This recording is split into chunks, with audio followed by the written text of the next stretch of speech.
Rotation. और हम लोगों ने डिस्प्लेसमेंट, वेलोसिटी, स्पीड, ये सब चीजें कैलकुलेट करनी सीख ली थी। आज हम बात करेंगे डिस्टेंस कैलकुलेट करना, एक्सेलरेशन कैलकुलेट करना, लीनियर मोमेंटम और angular momentum, kinetic energy.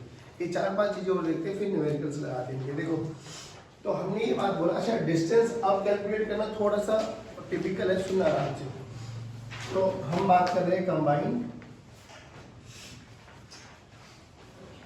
Translational plus rotation. देखो, हमने बात करी भाई डिस्टेंस का फॉर्मूला कैसे लिखते थे हम लोग, स्पीड इनटू टाइम, है ना। एक ये भी फॉर्मूला होता था, अगर आपको याद हो तो, v dt, ये डिस्टेंस का ही फॉर्मूला है भाई। v क्या है? स्पीड इनटू टाइम, डिस्टेंस का फॉर्मूला। अभी क्या करना, what we have to do, देखो हमने बोला कि आपका चक्का है जो कि v स्पीड से चल रहा है और ओमेगा से घूम रहा है, ठीक है। अब ये वाला पार्टिकल मान लेते हैं हम a, ठीक है ना। अब बोला क्या कि जब ये चक्कर घूमा तो ये पार्टिकल वापसी इसी पॉइंट पर आया होगा कहीं दूरी पर। तो बोला क्या इस कंप्लीट रोटेशन में इस टायर ने कितना डिस्टेंस ट्रेवल किया। अच्छा, अगर यहीं पर होता, मतलब ये रोल नहीं कर रहा होता, यहीं पे होता, रोटेट कर रहा होता, तो एक कंप्लीट चक्कर में कितना घूमता, 2πr, है ना। बट अब क्या हुआ, आप समझ गए अब क्या होने वाला है कि अगले स्टैंड पर देखो क्या हुआ, आराम से सुनना। देखो अगले स्टैंड पर ये वाला एक स्टैंडर्ड वो ले लेते पॉइंट्स, यहां पर आ गया होगा, मतलब यहां पर आ गया होगा ना, तो सेकंड फिगर में यहां पर आ गया। Yes sir. अगले स्टैंड पर ये यहां पर आ गया होगा, तो थर्ड फिगर में ये यहां पर आ गया। क्या पॉइंट ये हम कैसे करेस्पॉन्ड कर रहे हैं? अरे ये चक्कर चल रहा है ना, हाँ तो चक्कर चलते चलते ये यहाँ पर आए, हाँ तो वो आगे भी तो जा रहा है ना, हाँ जा रहे हैं। तो आगे जाते हुए ये एक फिगर बना दी अच्छा। कि ये वाला पॉइंट जो कि इनिशियली पहली फिगर में यहाँ पे था, हाँ। दूसरी फिगर में, भाई देखो नॉर्मली ये है ना, होगा तो ये अगर एक ही पॉइंट पर खड़ा होकर घूमता, हाँ। तो पहले ही यहाँ पे था, फिर वो यहाँ पर आता, फिर वो यहाँ पर आता, फिर वो यहाँ पर आता और फिर वो यहाँ पर आता, ऐसे ही होता ना। Yes sir. तो फर्स्ट, सेकंड, थर्ड, फोर्थ और पांचवी फिगर में आता, तो मैंने 5 ही तो बनाए हैं। हाँ सर। अब बट ये एक ही पॉइंट पे रुका थोड़ी ना है, हाँ। ये घूम भी रहा और चल भी रहा है, तो भाई कहीं ना कहीं सेंट्रल मास तो आगे पहुंच जाएगा ना। Yes sir. तो उसकी सेकंड रोटेशन में ये पॉइंट यहाँ पर आ गया, हाँ। थर्ड रोटेशन में वो यहाँ पर आ गया, आ गया। फोर्थ रोटेशन में वो यहाँ पर आ गया और फिफ्थ रोटेशन में। Back to. बात समझ में आ गई? Yes. तो बेसिकली हमें ये टोटल डिस्टेंस ट्रेवल कराना है। इस पाथ को बोलते हैं साइक्लोइड। क्या बोलते हैं? साइक्लोइड। अब रियलिटी में हमें ये डिस्टेंस निकालना है। तो ये बात तो हो गया प्रोजेक्टाइल। नहीं, साइक्लोइड है ये, this is not projectile motion, ठीक है। वो शेप ऐसे आ रहा है, this is not projectile motion. अब ये डिस्टेंस आता पता है कितना, 8r आता है वैसे तो, बाद में रिजल्ट याद भी कर लेंगे हम लोग। यहाँ से यहाँ तक का जो डिस्टेंस है, अगर इसका रेडियस r है, हाँ। तो ये चक्का जो घूमेगा एक कंप्लीट रोटेशन में कितना घूमा, 8r। लेकिन अब इसको प्रूव कैसे करें कि ये 8r आता है। तो अभी हमारे पास स्टैंडर्ड फॉर्मूला ये है कि किसी भी इंस्टेंट पर इसकी स्पीड निकाल ली जाए और इंटीग्रेट कर दिया जाए। अब देखो स्पीड हमने कल निकालनी सीखी थी, याद करो कि किसी भी इंस्टेंट पर पार्टिकल मान लो यहाँ पर आ गया, हाँ। तो ये सेंटर ऑफ मास ने कितना डिस्टेंस ट्रेवल किया, vt। अगर इसी को मैं ओरिजिन मान लूं तो सेंटर ऑफ मास ने कितना डिस्टेंस ट्रेवल किया, vt। और सेंटर ऑफ मास के रिस्पेक्ट में a ने कितना ट्रेवल किया, हमने पूछा कि भाई a कहां पर है, तो a कितना हो गया था, ओमेगा t। याद है कुछ? Yes sir. क्या इस पॉइंट पर इसकी वेलोसिटी क्या होगी हम बता सकते हैं? Yes, yes, sir। जो कि सेंटर ऑफ मास चल रहा है v से और पार्टिकल चल रहा है r ओमेगा से। हाँ। परफेक्ट। यस। अब देखो सोच के देखना, अगर ये ओमेगा टी है, ये 90 डिग्री है, तो ये एंगल कितना बना, 90 माइनस ओमेगा टी। कितना बना, 90 माइनस ओमेगा टी। और ये कितना बना, 90। तो v और r ओमेगा में एंगल कितना बना, सर वो हाँ 180 माइनस ओमेगा टी। देखो ना ये टोटल, भाई ये एंगल कितना बना, 90 माइनस ओमेगा टी। ये कितना बना, अरे देखो ना इधर, आराम से सुनो। ये इनिशियली यहाँ पे था, सेंटर ऑफ मास के रिस्पेक्ट में मान लो ये पार्टिकल यहाँ पर आ गया। अब सेंटर ऑफ मास तो v स्पीड से चला, तो ये पार्टिकल तो v से चलेगा। और ऐसे घूम रहा है तो इसके इस इंस्टेंट पर कितना ओमेगा होगा, आर इंटू ओमेगा। ऐसे मत देखो भाई, कहीं से का है। तो ये ओमेगा टी घुमा मान लो थीटा, तो ये 90 डिग्री बना, तो ये कितना बना 90 माइनस, ये समझ में आ गया। अच्छा इस लाइन में और इस लाइन में कितना एंगल है 90, तो ये टोटल एंगल कितना बना 180 माइनस थीटा। सही बोल रहा हूँ ना? हाँ, तो किसी भी इंस्टेंट पर इसकी वेलोसिटी कितनी आ जाएगी भाई, ये और इसका मैग्नीट्यूड निकालो, स्पीड पता लग जाएगी। तो v देखो कितना आ गया, अंडर रूट ऑफ v का स्क्वायर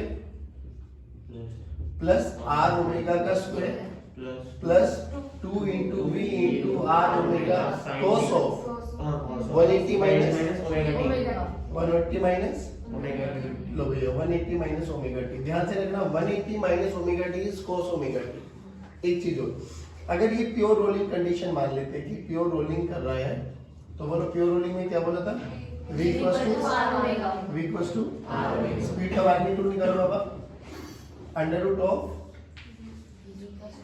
v का स्क्वायर प्लस v का square plus 2v square cos of omega T. 180 minus omega T is omega T cos of omega T. यहाँ से क्या ले लो, ध्यान से देखो, 2v square plus 2v square cos of omega T. यहाँ से देखो अंडर रूट 2 मतलब 2v स्क्वायर कॉमन ले लो, तो it's comes out to be under root 2v square, नहीं v आएगा ना, है ना, और अंडर रूट में क्या बचा 1 plus cos of omega T. Perfect. अब याद करो आपने फॉर्मूले पढ़े होंगे, cos square omega T, cos square theta, sin square theta. cos square theta को क्या लिखते हैं 1 माइनस sin स्क्वायर थीटा लिखते हैं। एक को लिखते हैं हम लोग 1 प्लस cos 2 थीटा बाई 2। ऐसा कुछ फॉर्मूला पढ़ा होगा, बोलो बोलो बोलो, आया है टेबल क्या लिखते हैं। सुनो साइंस बेटा इधर देखो, साइन स्क्वायर थीटा को अपन लिख सकते हैं 1 minus cos 2 theta by 2। Similarly बताओ मुझे cos स्क्वायर थीटा को क्या लिख सकते हैं 1 प्लस cos 2 थीटा बाई 2। अच्छा मुझे एक बात बताओ sir 1 plus cos theta formula तो 2 sin स्क्वायर थीटा बाय 2 होता है। क्या कह रहे हैं, cos स्क्वायर थीटा है ना, तो वो sin 2 लिखते हैं, ये नहीं होता फॉर्मूला, तो 1 प्लस sin 2 थीटा मतलब cos स्क्वायर थीटा कर रहे हो आप, cos स्क्वायर थीटा तो 1 प्लस sin 2 नहीं फॉर्मूला ये cos ही रहेगा। मेरे ख्याल से तो आप चेक कर लो मुझे नहीं पता, पूछ रही हूँ। भाई, एक बार चेक करिएगा। क्या चेक करना है ठीक है, तो 1 plus cos theta 2 cos square theta by 2 same interconvertible है, और ये याद हो जानी चाहिए क्योंकि बहुत सारे रिजल्ट्स इन पे बेसिस होते हैं। देखो अच्छा यहाँ पर एक छोटी सी गलती क्या है, cos 180 माइनस ओमेगा टी है ना, अब 180 minus omega T basically second quadrant obtuse angle आ गया ना, और cos सेकंड क्वाड्रेंट में नेगेटिव होता है, तो पुट नेगेटिव साइन है। ठीक है बच्चों, बस ये माइनस ये माइनस ये माइनस। अब देखो 1 minus cos omega T 1 minus cos theta, theta की बात बाद में ओमेगा टी रखेंगे। बोलो क्या होता है 2 sin स्क्वायर थीटा बाई 2। देखो रूट 2 इंटू वी। अब इधर देखो 2 का रूट करेंगे तो रूट 2 आ जाएगा, और साइन स्क्वायर थीटा का रूट करना है तो sine omega T by 2, sine of omega T by 2, root 2 root 2 2 root 2 root 2। तो स्पीड कितनी आ गई बाबा 2 v sine omega T by 2। इस 2 ने इस 2 को नहीं मारेगा, वो एंगल का 2 है, ये बाहर है, ध्यान रखना है चीज की। बताओ स्पीड आ गई, परफेक्ट स्पीड आ गई। यहाँ पे रखो dt के साथ रखो, इंटीग्रेट कर दो। अच्छा एक कंप्लीट चक्कर में कितना समय लगेगा 2 पाई बाय ओमेगा, याद करो। आई टेल यू, अगर ये चक्कर घूम रहा है तो एंगुलर डिस्प्लेसमेंट एक चक्कर में कितनी हो जाएगी 2 पाई, कितनी हो जाएगी 2 पाई, और ओमेगा से घूम रहा है तो distance by speed 2 pi by omega time हो गया है ना। तो रखो इसको, चलिए अब हमें डिस्टेंस निकालना है, तो डिस्टेंस का फॉर्मूला क्या हो जाएगा बाबा? Distance this is equal to speed into, तो स्पीड की वैल्यू आ गई हमारे पास। देखो 2v को मैं बाहर लेके आ जाता हूँ, 2v बाहर sine of omega T by 2 into dt, और लिमिट कहां से का मान ले यहाँ पे t इक्वल टू 0 था और यहाँ पे t कंप्लीट कैपिटल T आ गया, और कैपिटल T की वैल्यू को क्या लिख देंगे हम 2 पाई बाई ओमेगा 0 से 2 पाई बाई, बस। अब ये बताओ इंटीग्रेशन कर सकते हो नहीं कर सकते हो? बोलो कैसे? साइन थीटा का इंटीग्रेशन क्या होता है? cos theta minus cos theta क्या होता है? Minus cos theta. और जो देखो हम t के रिस्पेक्ट में कर रहे हैं, तो t के साथ जो भी आएगा ना बाकी सारा डिवीजन में आ जाएगा। डिफरेंशिएशन में मल्टीप्लिकेशन में आता था, इंटीग्रेशन में डिवीजन में आएगा। तो ध्यान रखो क्या हो गया ये हमारे पास 2v sin थीटा का minus cos of omega t by 2 और divided by omega by 2। Limit बोलो 0 से 2 पाई बाय ओमेगा। अब देखो ये ऊपर जाके 4 हो गया, ठीक है ना? तो माइनस 4v बाय ओमेगा, ठीक। अब कौन है ओमेगा बाय 2? वो 2 पर आ गया ना। अब यहाँ पे cos की लिमिट रखो, cos ऑफ ओमेगा t की वैल्यू को 2 पाई बाय ओमेगा रखो, तो omega by 2 into 2 pi by omega minus cos of 0, cos 0 बोलो 1, 2 ने 2 को मारा, ओमेगा ने ओमेगा को मारा, तो 2 ने 2 को मारा तो यहाँ पे बचा pi, cos pi minus 1, cos 0 1, minus 1 minus 1 minus 2 बाहर है माइनस, तो minus 8v by omega, minus 8v by minus 8v by, तो रखो आंसर, मतलब माइनस माइनस प्लस हो गया ना, तो 8v बाय ओमेगा। v की वैल्यू r ओमेगा, भाई प्योर रोलिंग कंडीशन है v इक्वल टू 8 r, हाँ जी, v into r omega divided by omega. तो जो डिस्टेंस ट्रेवल्ड हुआ एक कंप्लीट चक्कर में कितना हुआ 8r, और इसको याद रख लो कोई मुश्किल नहीं है कि अगर एक टायर घूम रहा है तो एक कंप्लीट रोटेशन में वो कितना डिस्टेंस ट्रेवल करेगा 8 टाइम्स इनटू, देखो यहाँ पे -1 है, यहाँ पे -1 है, तो -1 माइनस 2 बाहर ब्रैकेट में भी माइनस है, तो plus 4 into 2 8v by omega. v की वैल्यू क्या है r ओमेगा, कर दो आंसर आ जाएगा। बस यहाँ से मॉरल क्या समझना वो समझो कि किसी भी इंस्टेंट पर मुझे स्पीड निकालनी आती है क्या? हाँ, ये तो हमने कल भी सीख लिया था। बस स्पीड इनटू टाइम कर देंगे, पूरा टाइम में जो भी बोला गया टाइम इंटरवल उसके बीच में रखो, इंटीग्रेट करो। अब ये तो पूछा है कंप्लीट चक्कर में, हाफ में बोले तो लिमिट क्या हो जाएगी pi by omega, pi by omega के बीच में रखो, इंटीग्रेट कर दो। नहीं आया समझ में? पक्की बात मैं करूँ। चलिए एक्सीलरेशन के बारे में बात करते हैं। कल वेलोसिटी लिखना सिखाया था, velocity of particle with respect to centre of mass कैसे लिखते थे? Velocity of particle with respect to centre of mass, velocity of particle minus velocity, हमें ये चाहिए था वेलोसिटी ऑफ पार्टिकल, तो क्या लिखा था बाबा? Velocity of particle with respect to centre of mass, velocity of, अच्छा velocity of centre of mass तो अपन लोगों ने v मान ली थी, और v अभी तक हम कांस्टेंट मान के चल रहे थे, और velocity of particle with respect to centre of mass तो ये पक्की बात है सर्कुलर मोशन करेगा r ओमेगा, ये हमने लिखी थी। अब एक चीज बताना मुझे भाई, जैसे हम लोगों ने वेलोसिटी निकाली ऐसे एक्सेलरेशन भी तो निकालो। अच्छा अब एक बात और बताओ, क्या क्या मैक्सिमम पॉसिबिलिटी बन सकती है? देखो ऐसा हो सकता है कि ये भी कांस्टेंट रहेगा, ऐसा हो सकता है कि ये भी वेरिएबल भी रहे। अगर v वेरी करेगा तो एक्सेलरेशन आ जाएगा। हाँ, तो अब पार्टिकल v वेलोसिटी और a एक्सेलरेशन से चल रहा है सेंटर ऑफ मास, ठीक है। इसमें क्या क्या पॉसिबिलिटी बन सकती है बेटा with respect to centre of mass? Particle गोल गोल घूम रहा है तो रेडियल तो है ही है, और क्या हो सकती है टेंजेंशियल, यानी उसका ओमेगा भी चेंज हो रहा है, उसका ओमेगा भी चेंज। तो इसमें कौन कौन सी पॉसिबिलिटी हो सकती है बेटा?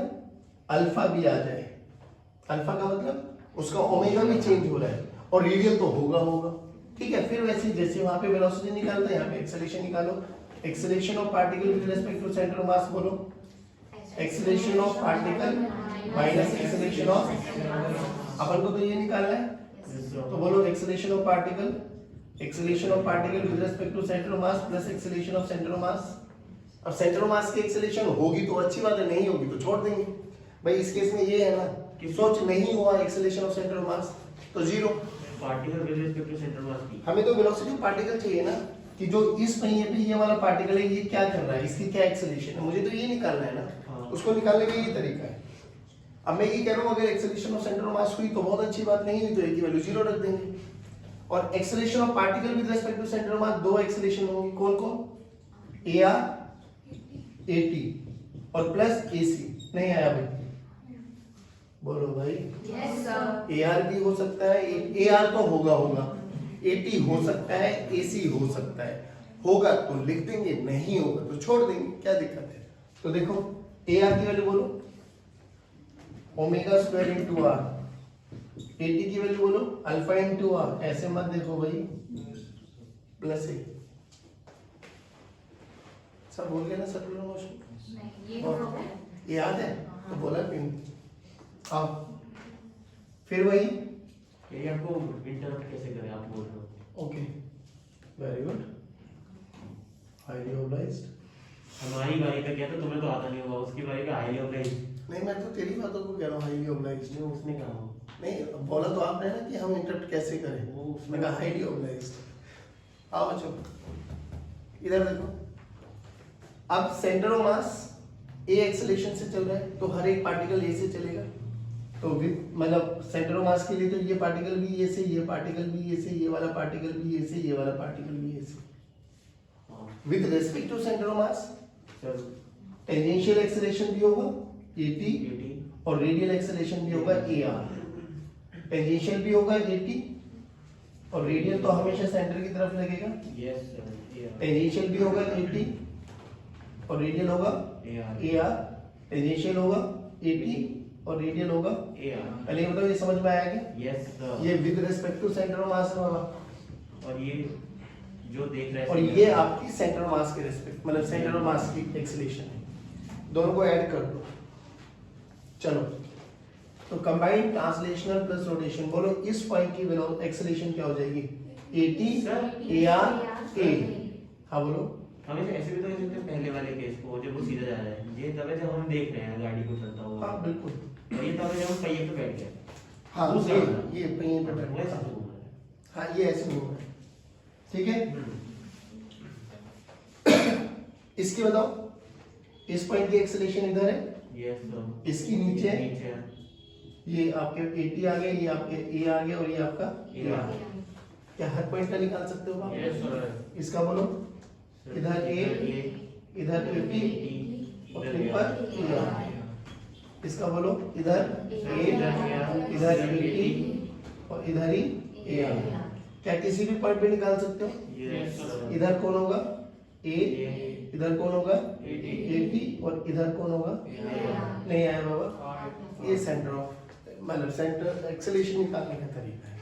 जैसे वहां पर दो वेलोसिटी ऐड करी थी, यहाँ पर तीनों एक्सेलरेशन को वेक्टोरियली ऐड कर दो, you will get the answer. बस आए नहीं आए समझ, पक्की बात। Yes sir. सिमिलरली ऐसे ही हमें बात करनी है लीनियर मोमेंटम के बारे में, काइनेटिक एनर्जी के बारे में और एंगुलर मोमेंटम। ये तीन चीजें और लिखना सिखाता हूँ, फिर न्यूमेरिकल करेंगे, ठीक। जल्दी करो इसको। मोमेंटम, लीनियर मोमेंटम, ठीक है, इन टी प्लस आर। देखो बच्चों, मान लो एक कोई भी रोड है आपके पास जिसका मास एम एल है, पहले वो चल भी रही है और घूम भी रही है, तो इसका लीनियर मोमेंटम लिखना होता है। याद करो लीनियर मोमेंटम लिखने का एक तो फॉर्मूला होता था, एम इंटू वी क्या होती थी, वेलोसिटी ऑफ सेंटर ऑफ मास, बस। तो लीनियर मोमेंटम का फॉर्मूला हो जाएगा total mass of the system into velocity of centre of mass. अब इसको थोड़ा सा एक एग्जांपल से समझ लो कि मेरा एक स्फीयर है कोई भी, उसका सेंटर ऑफ मास 10 मीटर पर सेकंड से चल रहा है और ये 10 रेडियन पर सेकंड से घूम भी रहा है। मास m है, रेडियस r है। एक और दूसरा स्फीयर है, उसका मास भी m है, रेडियस भी r है, उसका सेंटर ऑफ मास भी 10 मीटर पर सेकंड से चल रहा है, लेकिन जो चक्का घूम रहा है वो 20 रेडियन पर सेकंड से घूम रहा है। बताओ दोनों का लीनियर मोमेंटम क्या है? दोनों का लीनियर मोमेंटम के बारे में कमेंट करो। सेम, मास सेम है, स्पीड सेम है, मास सेम है, स्पीड सेम है, तो कितनी भी स्पीड से घूम रहा है, रोटेशन से घूम रहा है, हमें उससे कोई लेना देना नहीं। सिंपल लीनियर मोमेंटम का formula m into v। m क्या है? मास, v क्या है? Velocity of centre of mass. Similarly अगर इसी की मुझे काइनेटिक एनर्जी लिखनी पड़े, अब देखो ये घूमते हुए चल भी रहा है और दौड़ भी रहा, मतलब घूम भी रहा हो चल भी रहा है, तो इसकी काइनेटिक एनर्जी, वैसे लीनियर मोशन में काइनेटिक एनर्जी का फॉर्मूला हाफ एनर्जी। अभी क्या लिखोगे आप काइनेटिक एनर्जी? सुनो तो सही, हाफ m टोटल vc ओम का square, total mass into velocity of centre of मास का स्क्वायर, ये तो उसकी लीनियर वेलोसिटी होगी, plus half into ICOM into omega square. ये समझ में आया? Half into I omega square में I कौन सी I? which is passing through its center of mass। बात समझ में आ गई? अभी मुझे एक बात बता दो, मान लो ये एक स्फीयर है, सॉलिड स्फीयर मान लेते हैं, हाँ इट्स अ सॉलिड स्फीयर। चलो ये चल भी रहा है और घूम भी रहा है, ओमेगा से घूम रहा है, ओमेगा की वैल्यू बोलो चलो 10 रेडियन पर सेकंड मान लो, और ये 10 मीटर पर सेकंड से चल भी रहा है, मास है 5 किलोग्राम। इसकी टोटल काइनेटिक एनर्जी बोल दो, बोलो काइनेटिक एनर्जी क्या हो जाएगी? हाफ इनटू 5 इनटू 10 का square plus half into I। अब इसका मोमेंट ऑफ इनर्शिया आना चाहिए 2/5 mr स्क्वायर। r की वैल्यू ले लो 1 मीटर, r की वैल्यू ले लो 1 मीटर, बोलो 2/5 m इनटू r का स्क्वायर इनटू ओमेगा का स्क्वायर। नहीं आया बाबा? ये काइनेटिक एनर्जी बन गई, खत्म। बोलो काइनेटिक एनर्जी लिखनी आ गई, लीनियर मोमेंटम लिखना आ गया। अब एंगुलर मोमेंटम समझ लो। मान लो कोई भी एक बॉडी है मेरे पास जिसका मास m है, और ये इसका centre of mass v velocity से चल रहा है, vc वेलोसिटी से, और मुझे इस पॉइंट के अबाउट सेंटर वो लिखना है एंगुलर मोमेंटम। तो बाबू पहली बात तो ये समझो, इस पॉइंट के लिए ये बॉडी को मैं एक पॉइंट मास मान सकता हूँ। अगर ये पॉइंट मास होगी तो इसके लिए mr क्रॉस v वाला फॉर्मूला लगाऊंगा, mr क्रॉस v। तो अगर मुझे इस बॉडी का एंगुलर मोमेंटम, देखो ये चल भी रहा और ये घूम भी रहा है, ये चल भी रहा होगी, और मेरे से बोला कि इस बॉडी का एंगुलर मोमेंटम अबाउट e लिखो, तो क्या होगा? यहां से यहां तक को जो ये r क्रॉस बन गया आपके पास, तो इस बॉडी का angular momentum of the centre of mass, angular momentum of the centre of mass with respect to a plus angular momentum of the body about centre of mass, add कर दो, खत्म। जैसे इस पॉइंट के about angular momentum क्या बन जाएगा? इस पॉइंट के लिए ये पॉइंट मास बन गया, तो क्या हो जाएगा? Mass of the body into r vector cross vc vector, ठीक, r vector cross vc vector plus इस सेंटर ऑफ मास के अबाउट इसका moment of inertia I into moment of inertia क्या है? Angular momentum. अब ये बॉडी बनी I into omega, I into omega, I into omega, और ये ICOM आ जाएगा आपके पास। That's it. किसी भी देखो बाहर कोई भी बॉडी पे बाहर पॉइंट है, उसके लिए तो एक पॉइंट मास बन गया, तो पॉइंट मास के लिए एंगुलर मोमेंटम mr भी आता है हमारे पास, और बॉडी के लिए I ओमेगा आता है। I कहां से? Centre of mass, I into omega plus m into r into v। खत्म। नहीं आया समझ? बस ये तीन तरीके लिख लो, बाकी कल एक दो न्यूमेरिकल इन पे करेंगे, आपको थोड़ा सा कॉन्फिडेंस आ जाएगा। ठीक है बच्चों, चलिए, थैंक यू वेरी मच।